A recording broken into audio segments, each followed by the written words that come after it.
It's the Mike Francesa podcast on the Bet Rivers Network. Good morning, everybody, and welcome to the Mike Francesa podcast as we move a little deeper into the month of July. Yankees were impressive in their first stop in Boston this year, especially the bullpen, which has been so good all year, and it was at its very best last night. You saw what King and Holmes have become. You saw what they can do. And the biggest key in that game, after the way it had unfolded, was that they did not allow, with their move to the pen and the overpowering nature of the Yankee pen last night, they did not allow that lineup to rotate back to Devers once they got him out. So after they got him out and made the change to get him out on a fairly sharp hit ball to the left side after his exploits last night, and he continues to just destroy Cole when he sees him, they did not allow that lineup to get back to him, and they finished the game in dominating fashion. And that is every bit. That last night was a game that was completely emblematic of what the Yankees have been in opening up this enormous lead on their way to 60 wins after 83 games, a 14-game lead in the loss column with this incredible run. And I tell you, there's some things that have really been such a part of their success that were on display last night. Number one, the bullpen. Number two, the power. And number three, no matter what, this team has played under a lucky star this year. Whatever has to happen, happens for them. The other team will always make the wrong pitch, make the wrong play, drop the outfield ball, misjudge the outfield ball, drop the infield pop-up. I mean, we have seen that so many times in Yankee rallies this year. It's been unbelievable. You just hope that they don't use up all that good fortune in the regular season, because they have had it in truckloads this year. How many times have you seen the other team make a colossal blunder that led to a Yankee rally? I mean, it has happened. I mean, I can't believe how many times I've seen it on pop-ups this year. You might see a pop-up usually dropped once a year. They've dropped 5 or 6 easy in these Yankee rallies this year. It has been unbelievable.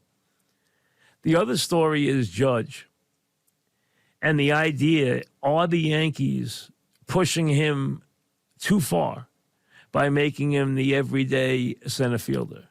That is going to become more of a debate issue. It shouldn't be. To me, he needs to play center field. If he needs a day off now and again, who cares? The second half of the year, they're going to only allowed to take as many days off as he needs.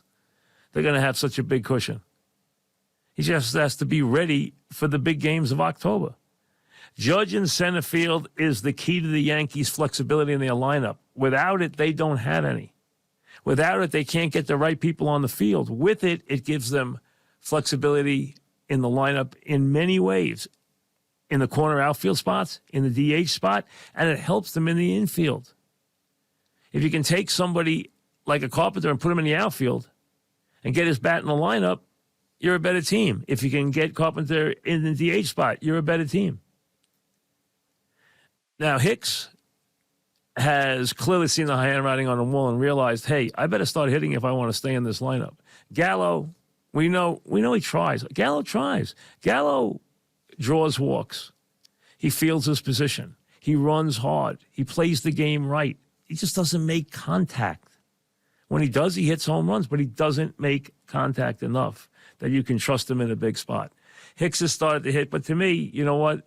Hitting bad pitching late in games is not, to me, very exciting. I have to see more from Hicks, especially with men in scoring position, if he's going to be a prominent player for them come the postseason. But again, when Judge plays center, and center should not be all that taxing on Judge at this stage of his career. It really shouldn't. Okay? A lot of guys will tell you center field's easier to play than the corner outfield spots are to play. And Judge plays center field well. I think you leave him there. If he needs to take days off because his legs get tired once in a while in the heat of the summer, hey, you have every ability to rest him day game after night game, to rest him once a week, to give him off and put him in the DH slot on those days and let him get off his feet on a hot August day. Fine, do it. You're going to be able to do it whenever you want. You got a 14-game lead in the loss column. But last night, what you saw was everything that the Yanks have been about in opening up this enormous lead. Pitching. And Cole, hey, I don't trust Cole in the big spot. I just never have. He's going to have to prove things to me. He's got good stuff. At times he's got incredible stuff. But he just gets beat on the wrong pitch or in the wrong spot too many times for me in the big spot. And Divas owns him. Let's be honest. He just flat owns him. And he is one of the great, great hitters in baseball. There are some good ones. There are some impressive ones. But he is a great, great hitter in terms of everything. Power, his ability to cover the plate, his ability to make contact. I mean, he's just an incredibly impressive hitter and a destroyer at the plate, as we saw again last night. But the Yankees did what they've done all year. They've won. And they've won with a little help from their friends and with a lot of power and a lot of pitching and some stellar bullpen work. King and Holmes have become a tremendous 1-2 punch, and Holmes has just been utterly amazing. But don't sell King short. He's got nasty stuff, too. I tell you, they are both very, very impressive. Mets last night come home. They got home late at night. They didn't get much sleep, but you know what? It didn't make any difference as they just pounded the Marlins last night. And two guys who could be really big for this team and who have really done nothing for this team this year could be key. If McCann hits, they're a different lineup. If Davis hits, especially against left-handed pitching, they're a different lineup. And those two guys last night basically improved their, meager yearly statistics by leaps and bounds last night with what went on in the game. And if they can get those two guys going, if McCann showed them something, maybe they don't make the trade for a catcher. And Davis could be a bat that we know can be very productive. You haven't seen it this year. You saw it last night. Maybe it's a step in the right direction. The other thing I'm thinking about here on this 8th day of July, still a little ways to go before the All-Star break. And then coming off the All-Star break, everything is going to be, and I think this is going to be the event of the summer, when the Yankees hit Citi Field on July 26th. Think about it. Here are the Mets, okay? Like the Yankees in first place all season. 4 games up in the loss column with a comfortable cushion all year. Got Scherzer back. Hope soon to get DeGrom back. Have stayed away from that losing streak. Have had a tremendous first 83 games under Buck. 52-31. By normal standards, a great year. Not by Yankee standards this year, but the Yankee year is out of control as they're playing 723 baseball. When you play 700 baseball, that's historic. That's what the Yankees are doing right now. They're playing better than that. But the event of the summer is going to be that first game. I have always been if you've listened to me, you know this, I have always been a big proponent of the Subway Series. It has filled stadiums year in and year out since its origination. It has been exciting. It has been meaningful. It's been fun. It puts a lot of life into the season. And this season, with the Yankees running away and hiding, with the Mets in first place all the way, that look at each other where the fans can really have some fun with the other squad, the historic Yankee season. Now, what if the Mets can put a couple of wins up against them, and vice versa? And if the big pitchers pitch, it's going to be terrific, and it is going to be a very, very hot ticket. And it is now 18 days away. And you watch, leading into that weekend and into that Tuesday night, that buildup is going to be enormous. July 26th, Citi Field. They then resume at Yankee Stadium after the two-game set at Citi Field. They play two in late August. I think it's August 22nd at Yankee Stadium. It's the first of the two games there. The bottom line is these games are going to be big. There's going to be an intensity. It's going to be not only must-see baseball, but if you're lucky enough to get a ticket, it's going to be a lot of fun. And there's going to be a tremendous amount of intensity in that ballpark when the Yankees and Mets find their way into the same ballpark this year. And now it's only 18 days away, and it should be really the baseball event of the summer without any question. Back after this. You're listening to the Mike Francesa podcast on the Bet Rivers Network. Mike Francesa podcast. We'll get to some emails in just a minute, but Baker Mayfield now has found a new home, the Carolina Panthers, where he will battle and ultimately win the starting job. As much as almost any quarterback in the league, there has been a greater divide on this quarterback than probably any other quarterback in recent years. The ones that aren't very good, I think most of the people line up on the right side of each one. The ones that are really good, I think people all line up on the line side. But there seems to be a real division. There are some people who think this guy can get it done and that he's misunderstood and has been treated badly. And there's some guys who think, hey, give me a break. The guy's just been overrated to a fault from the beginning. I have to admit I fall into the latter school. I'm not a big Baker Mayfield fan, but this is the last stand for him. He's gone to a place where they need a quarterback. Sam Darnold is not going to hold Baker Mayfield off. He's not. Baker Mayfield's going to beat him out. If he doesn't, that'll be a scoop, but he will. But now this is it. Mayfield's he's out of excuses. He's out of alibis. He's out of issues. He's out of everything else. It's now put up a shut-up time for Baker Mayfield and for his supporters. This is it. He's not going to get another chance past this one. This is his chance to find a home and to stamp himself as a guy who is a legitimate starting NFL quarterback without any issue. Is Baker Mayfield that person? Now he gets one more chance to prove that he is. Come back with your emails right after this. Email the Mike Francesa podcast. Drop Mike a note at MikeFrancesapodcast@gmail.com. MikeFrancesapodcast@gmail.com. Remember, send your emails to MikeFrancesapodcast@gmail.com. We'll get to as many as we can in each of the podcasts. We try to get to at least a couple or a handful whenever we can, and we appreciate them. Here we go. You've always said Notre Dame would never join a conference. Do you see this massive realignment changing that? In my opinion, I think the Fighting Irish will be playing in the Big Ten in the next 5 years. This upheaval now is so extraordinary. It is a landscape that nobody could have ever envisioned. You have two conferences now that have completely run away and hidden from the rest of the world. It's all driven by football, not basketball, as you know. And the Big Ten and the SEC are now in a position where they will probably be raking in 3 and 4 times as much money as the other conferences.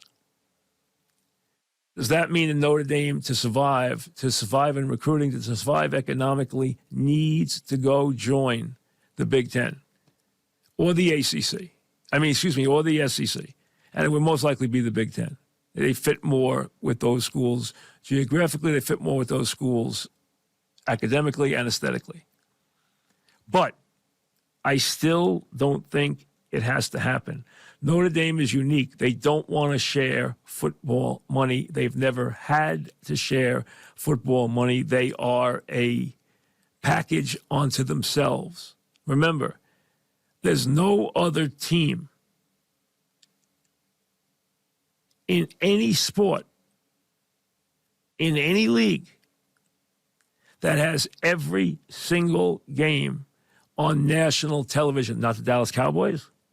Their games, when they play at 1 o'clock, are regionalized. They're not on to everywhere in the country. They're on to maybe always a good portion of the country because there's a lot of places that don't have football that take the Cowboy game. But let's say the Cowboys probably never play to a map under 50%. That might be true. I don't know that it is always, but let's say they do. But that's still a map of 50%. Notre Dame plays to a map of 100% in every game. The lowest place a Notre Dame game goes is to ESPN, which is a national network. That's it. The game is either on NBC. If they're on the road, it's on ABC or CBS. And it then falls to ESPN, which gobbles it up whenever they can get Notre Dame. So no Notre Dame game is ever not on national television. There's no one else who has ever had that in the history of sports. They still, even in this changing climate, do not necessarily need or want to share their football revenue. I don't think they have to.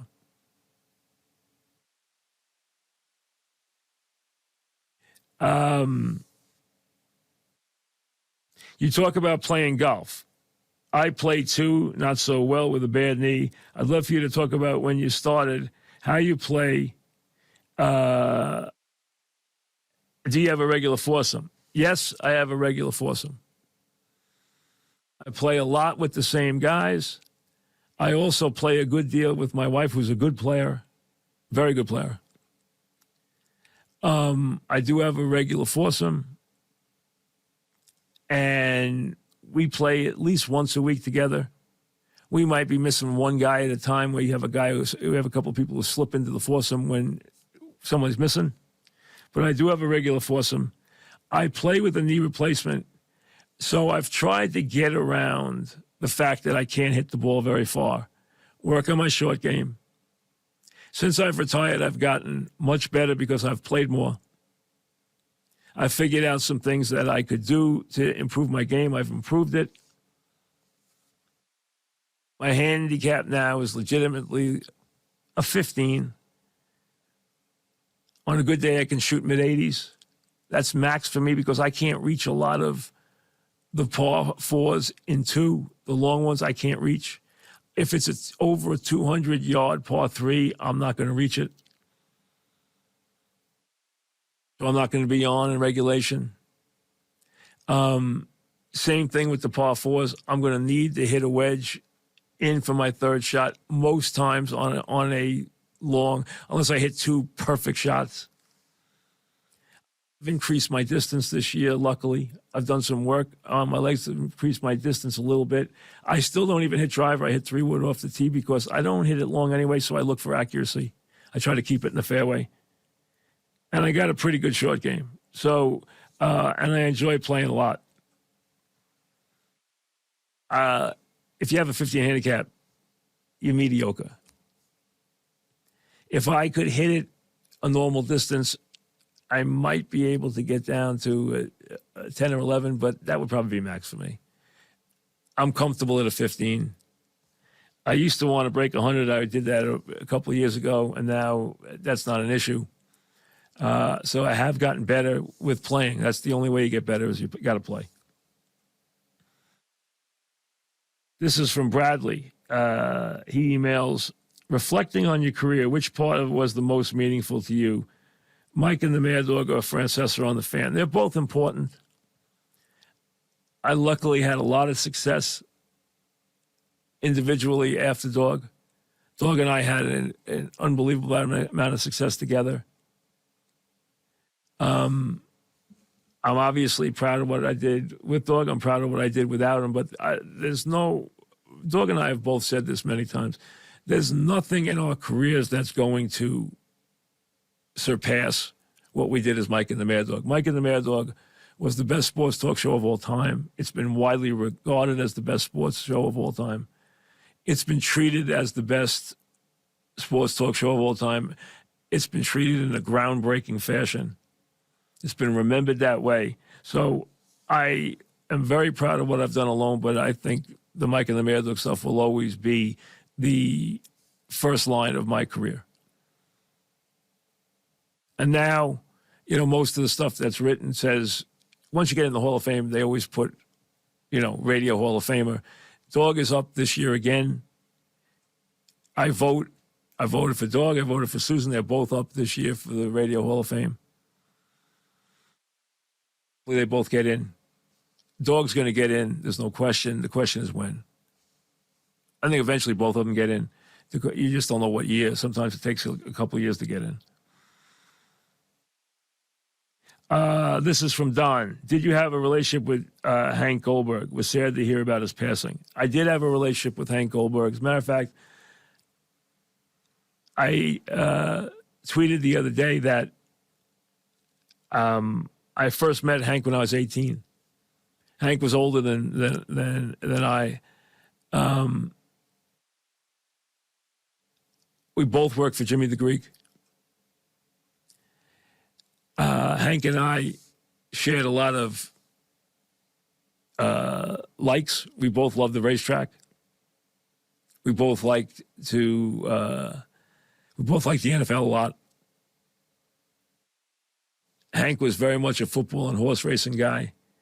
I was a little more, I'd say, into the other sports than Hank was. But I knew Hank very well. I'm not going to tell you that we spent a lot of time together, but here's how it would work. Hank needed something from me. He knew where to reach me. I needed something from Hank. I knew where to reach Hank. We always had a very cordial relationship. We always had a very good relationship. May you rest in peace. Rick in Forest Hills. Where do you think the St. John's basketball program is at this point? Is there any light at the end of the tunnel? There's a little light. I think where they are right now is reassessing what the Big East will be without Jay Wright at Villanova. Jay Wright built a dynasty at Villanova. He completely dominated the Big East. His team has been a fixture in the top 10, and they've been as successful as any basketball program in the country over the last 10 years. I don't think that will continue on the same level without Jay Wright. I think that will be very hard for Villanova to do. I also think it's a very different world right now they live in. So how coaches react to this new world order and the movement of players is going to define who they are. There's no way you have to play that game. There's no way around it. You must play that game. How aggressively you play that game will tell the story. St. John's has a coach who is a legitimate professional coach. He's a solid coach. He's had plenty of success. He's capable of doing the job. They just got to get the right players. And that's been an issue. They've had a lot of trouble getting the right players. Charlie in Vermont asks, who would you take first, Mariano Rivera or Roger Clemens in their primes? This is always a great debate. I think the way the world works now, where starters only pitch a max of 200 innings if you're lucky in the season, they make 32 or 33 starts. A lot of times they're gone by the sixth inning. The relief pitcher, the great relief pitcher, is more important. He impacts more games. So in this day and age, I would take Mariano Rivera. If you're asking about just sheer talent, it's a flip of a coin. They're both legendary talents. So Clemens is an elite starting pitcher. Rivera, an elite closer. They are both great at what they did. I think the unflappable nature of Mariano versus the sometimes overheated nature of Clemens would lead me to Mariano too. So I would say Rivera. Pete in Westchester. Loving the show. Know that you were skeptical of the podcast format while you were a fan. How are you liking it so far now that you're a couple months in? It's been very easy. You don't have the immediacy, and that's why I really like the emails. I don't have the immediacy and the feedback that you get daily on Sports Talk Radio. You know you have your finger on the pulse, and you have that connection to the fans when you talk to them day after day. And you know that on my show, we took a lot of phone calls.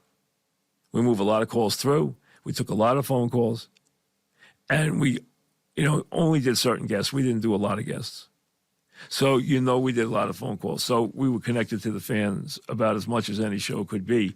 And I think that immediacy and that connection leads you to be right on top of everything. With the podcast, you're a little more removed, but the ability to do it whenever you want. And I have my ex-fan producer, Brian Monzo, in the same role. He's producing everything I do, so he's always a moment away. I can reach him, and he responds within seconds, no matter what time of day it is, day and night. I don't think he sleeps. I don't sleep very much either, but he is always up. He's got 9,000 kids, that's why. But he's always up. He's always up early. I email him at 6 o'clock in the morning. He emails me right back. I get up early. He gets up early. So if I say, let's go, I want to do something, I go downstairs to the studio. He flips on what he needs to do, and away we go. So it's working out really well. Brian emails, wanted to get your thoughts on Major League Baseball not scheduling the Yankees on Memorial Day and the 4th of July. Hey, you know that this has been a pet peeve of mine. I get tired of screaming about it. It is an absolute disgrace when any Major League team is off on any of the big 3 holidays inside their season: Memorial Day, 4th of July, or Labor Day. As a matter of fact, I have said for years, if baseball had a heart, and it doesn't, if it wasn't run by a bunch of greedy people, on those 3 days, there would be double headers, 1 admission double headers, so that people could single those dates out and take their kids, the next generation of fans, to the stadium and go see those doubleheaders.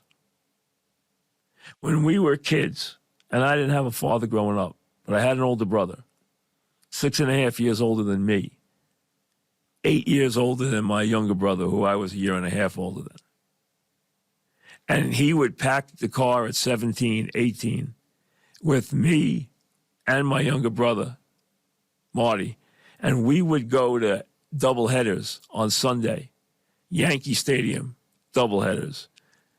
Shea Stadium, doubleheaders. Saw Pete Rose in the Polo Grounds in a Mets-Cincinnati doubleheader.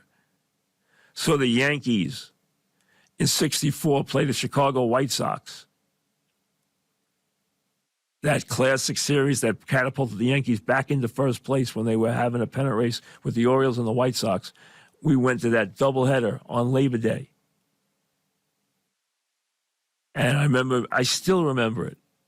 I still remember seeing Willie McCovey hit an enormous home run at Shea Stadium when we went and saw the Giants and the Mets in a doubleheader.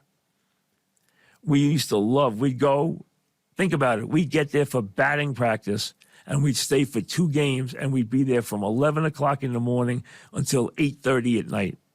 And all we'd watch is baseball. And that's how you cultivate lifelong baseball fans. And baseball should be smart enough to market their product that way. Instead, the Yankees haven't played on Memorial Day or the 4th of July, which is an utter disgrace. The Yankees, the biggest franchise in the sport, who basically the 4th of July means everything to the Yankees if you know their heritage. The Yankees being off on the 4th of July is disgraceful.